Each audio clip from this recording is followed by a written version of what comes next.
the lowering of the lights, the opening of the curtain, the overture playing loudly from the orchestra pit. This is the excitement of theater. The excitement of theater comes from the personal experience one has upon seeing it. The fact that I can experience it through sight and sound is just one of the reasons it's so engaging. It can touch the soul in indescribable and immeasurable ways. Just like live theater, the classes that teach this art form are very engaging and use many of the senses to learn and create meaning from material. When the pandemic hit, many fine arts teachers were left questioning how to teach traditionally hands-on classes online. How do we take a class that is so kinesthetic and create online material to meet the same standards? As the old saying goes, I felt like a fish out of water. As it turns out, many educators feel the same way when presented with technology. And let's be realistic. Sometimes it's hard for people to admit to having a hard time implementing something. I was one of those people. My first question was, how do I engage students virtually in a class that I'm used to actively teaching in person? How do I use technology to teach my performance-based subject to students? And how do I use it effectively? There isn't much use of technology in the fine arts classroom. I mean, beyond lights, beyond a sound system. So when I was faced with this question, I was perplexed. I'm sure many of my cohorts did the same thing, rushed to their computers and searched every Facebook group, every online discussion, and every online connection we had to the arts for guidance on the implementation of technology in K-12 fine arts education. While trying to find ways to use technology to teach, many of us began asking why we weren't prepared and why we hadn't used much educational technology in the fine arts classroom before. One of the main problems in public policy is trying to ensure educational technology reaches all K-12 students. This brings us to ask the question of what value does technology have in the classroom? American University says technology provides students with ease to access information, accelerated learning, and fun opportunities to practice what they learn. It enables students to explore new subjects and deepen their understanding of difficult concepts, particularly in STEM.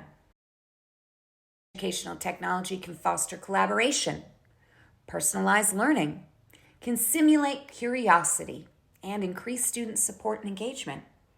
So why aren't we using more of it? Students are generally willing to use technology. It's the teachers who have a hard time implementing and managing it. I feel the key is that teachers not only need to know about technologies available to them, like myself, but also know how to use them and how they can use them in their content areas effectively. I asked my fellow teachers who are in other content areas which technology they used in their class.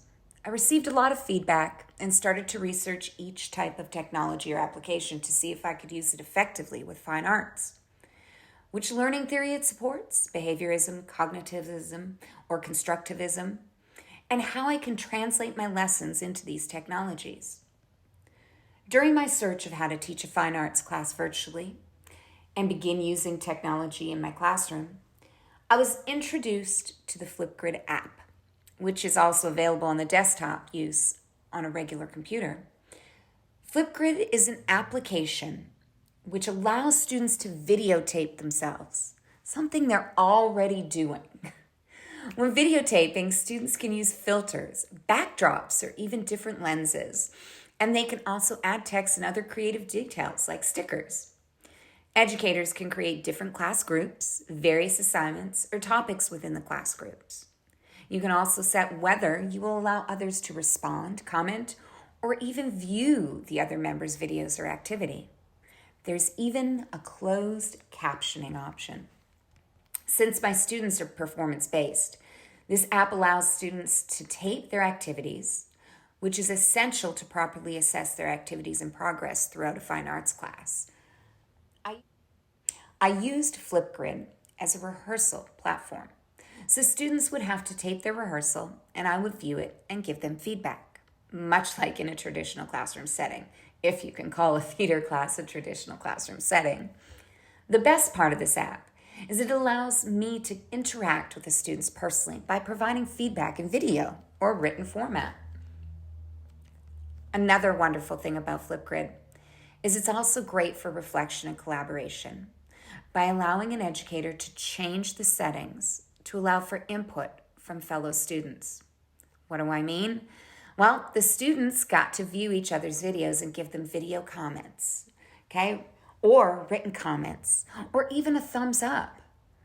That allows the video owner to comment back, or they can post to other students to help students with their performance skills, or even start a conversation about aspects of the performance. Hey, I thought about this, and it might even be able to help students with performance anxiety ease themselves into live performances. If they can find this as a stepping stone to the actual event, they might be good at performing in front of everybody live. So, Flipgrid is a dress rehearsal, if you will. There have been numerous studies done on the use of social networking sites and their use in K-12 education. One such study by Lennon, Vermans, and Tokinen in 2016 talked about mobile apps for reflection and learning, and it indicated that students' reading is influenced by what their peers post on Facebook threads, such as within a discussion about books that they had read, or that the social media aspect is a good complement to in-depth discussions in class. Our students already know how to use social media sites, so why won't we harness them for education? Since the use of social media in the classroom is new, more studies would have to be done, obviously, to decide how best to use it and assist in the educational realm. One such social media platform, which has a lot of traction with high school students these days, is TikTok, which turns out to be a great way for my students to practice dancing. If you were to browse TikTok right now, you could probably find hundreds of dances. They may not be Broadway dances, but if someone can learn a TikTok dance and perform it correctly, they have learned how to count music, or at least follow a beat. You know, turns out I could create my own TikTok, and I could tape a piece, have them watch it and learn it beat by beat or count by count, and bring it on into the classroom. This could be a tremendous advantage in the classroom today. To leverage a social media tool, which the students already actively engage in, to get them to learn the required material in a fun and social way. Now that my students have had an introduction to educational technology, it's easier to implement it both in and outside the classroom. I've seen various teachers who use YouTube to put together videos for the lessons to teach various aspects of the theater and stage. This could be considered the flipped classroom. The flipped classroom allows a teacher to take education into a student's everyday life and then bring that information and knowledge back to the classroom. Integrating technology in the K-12 classroom by using the flipped classroom method is a great way to present, organize, and assess students. In a critical review of the flipped classroom by Lowe and Hugh in 2017, a critical review of flipped classroom challenges, possible solutions, and recommendations for future research showed that students who used mobile-assisted learning performed better overall. The technology used was not specified, but listed as mobile-assisted learning. I decided I was going to attempt some flipped classroom stuff, but I needed to organize it in a way that allowed for students to ask questions and receive answers to those questions. I chose an application called Edpuzzle. Edpuzzle is this great video app that you can put a video in. You can add stops in there where you might ask students a question and they have to type in an answer before the video will continue.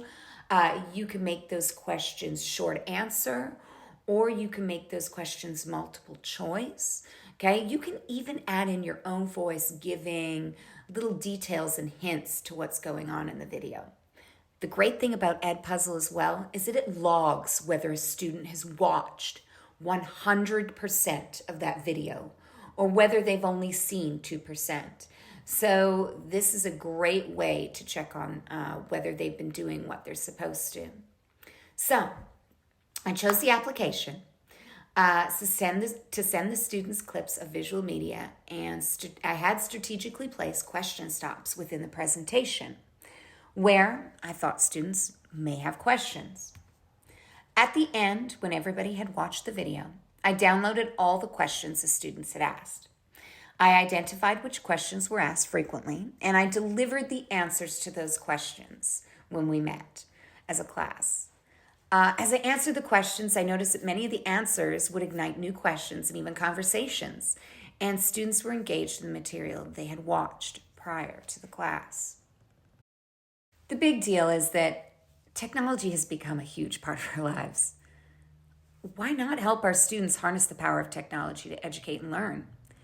In my opinion, technology can only assist students in learning outcomes by assisting them with understanding the content in various ways. The use of technology in the teaching of the fine arts is slowly emerging. And, I'm about to go make a TikTok for my class. How are you going to use educational technology in yours?